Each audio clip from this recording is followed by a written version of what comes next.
I love the fact that there's so many videos online.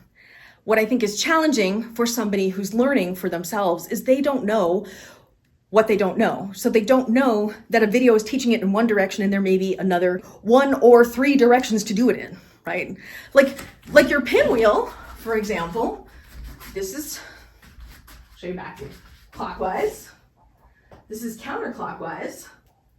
This is overhand opposite or inward because it's going in at the top of the turn.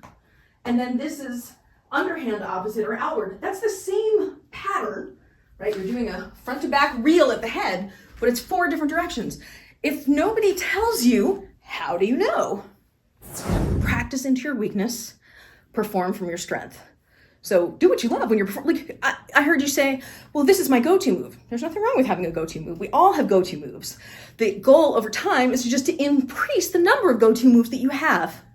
And the thing is, the things that are your core moves are probably always going to stay your core moves. You just grow your repertoire and have a bigger and bigger core. So there's nothing wrong with having a preference.